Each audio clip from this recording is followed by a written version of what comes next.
Before the video begins, shout out to Pyre Zero for putting my ass in an animation, which I was not expecting this morning, but you know, my ass is in the animation. I'm looking kind of clean though. It's nothing really too elaborate, just me hitting some target, but you know, it's pretty damn cool, and I was not expecting this in the slightest again. So when it comes down to things, definitely go out your way to follow Pyre because they are really good. They can throw some hands down when it comes to the digital art world, honestly. So you know, it's nice to see, honestly. And my first time at my ass getting animated, so you know, I appreciate that. Alright, it's about time we do another artist appreciation out this B, and I ain't gonna necessarily lie. I've been seeing a lot of people have been wanting to see this series continue on. And it's not that I don't want to continue on with this series, I really like it, honestly. But sometimes I just wanna find different types of artists and different types of fields, you know? You know, it's nice to talk about different artists and, you know, bring them up in some shape or form. But sometimes, I'm not necessarily gonna lie, a lot of times when people kind of draw different characters, a lot of the time it kind of looks the same. It kind of looks samey. And I kind of like to look at different artists that don't draw the same, you know? Maybe have some type of uniqueness to their art style and see what they can do.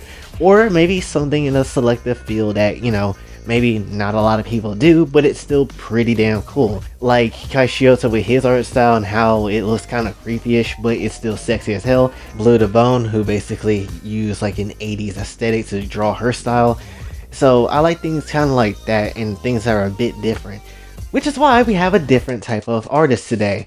This, you might recognize sprite editing, kind of like how Chen does it when it comes to the Danganronpa characters and Danganronpa sprites. Today we gotta talk about Jomo the Accursed.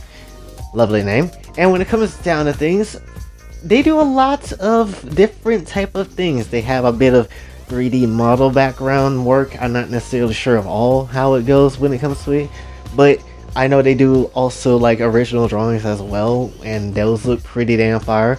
But today I want to focus on one thing, and one thing specifically, kind of like how we did with Chin, and that is SkullGirls. Now you might know, I like me some SkullGirls. SkullGirls is one of my favorite fighting games to obviously play. I'm really enjoying it, and I definitely like to main Annie a lot. You already know this. I would like to think you know this. So, it's my pleasure to see that there's someone out there doing all these sprite edits and, you know, drawing these characters in these different ways and even making gifts of them in these different ways, and honestly making them even more hotter than they already are. It's honestly wonderful to see. And definitely when it comes down to things, I feel like SkullGirls is probably like one of the fighting games that lacks a lot in Gensai material too. So, you know, it's nice to see that there's someone out there really putting in some work when it comes to the Gensai material. I'm not necessarily gonna lie. Now I've seen Jomo a little bit earlier in the year. I didn't realize who was the artist though until now. Now I think the first one I've seen of their work was Philia getting her shirt ripped off by Samson, which I didn't know who made that one, and I saw that one like a long time ago, and I was like, who made this? This looks excellent. I remember they was talking about, I think somewhere, I don't necessarily remember where, but I think they was talking about they was gonna have this as like an actual like pose in the game, but they never went through with it because, you know, it's a little bit too inappropriate for the game.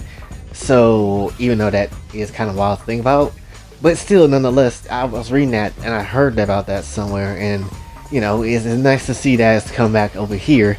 And whether it's a real pose or not, still Jomo went out their way to make it even more hotter with her not wearing a bra, and you can see some nipples flailing. So that's a nice thing to honestly see. Obviously I can't show it here, but still, if you watch it, if you look at it on his actual page, you'll find it. Honestly, you have to do some digging, but you'll find it. Then obviously Valentine looking really nice as well, and it just, again, with all these types of sprites and how they're edited and, you know, cleaned up and all, they look like they're official. Honestly, like they look really official when it comes down to it, because as you know, SkullGirls is like a game that is done by hand. Like everything is that you see in the game is drawn by hand, which is why it takes so long for like a lot of things to come out when it comes to the game. And that's why you also don't really see people like modding the game, because you can't really mod sprites that's hand drawn as well.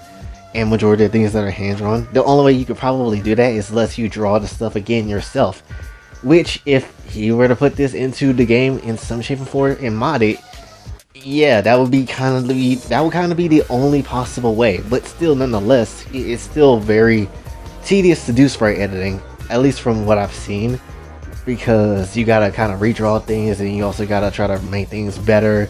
And then, you know, there's just a lot to sprite editing that I feel like a lot of people do not give credit of, which is why you need people like, which is why you need to give the respect to Jomo and people like Chin, because they're really damn good at what they do, and any other sprite editor that exists out there that we have not covered yet. So definitely give them their props. I feel like these are the type of people that are really attentive and take their time with their work, because, you know, again, this is not something that's fairly easy, as well as animating a sprite edit. Like, that's also not easy, because there's been a few of Annie getting banged by that rabbit that she hanging around with, Sagran, I think.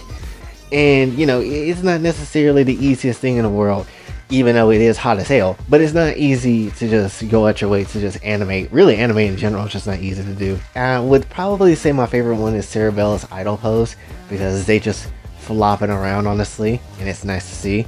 Again, cannot show any of this on YouTube because my channel will die, but still, nonetheless, it's something good. Now, obviously, I want you to go ahead and follow this nice artist over here. Follow this very talented artist as well, because again, not only do they do sprite editing, they do original works as well, and you really see that they put up. And you really see that they put a lot of time and work into their craft as well. Something I should probably be doing my damn self, but I don't be having the dang time. Again, it's just nice to see artists being unique out here. Not everybody has to do the same thing like everybody else does.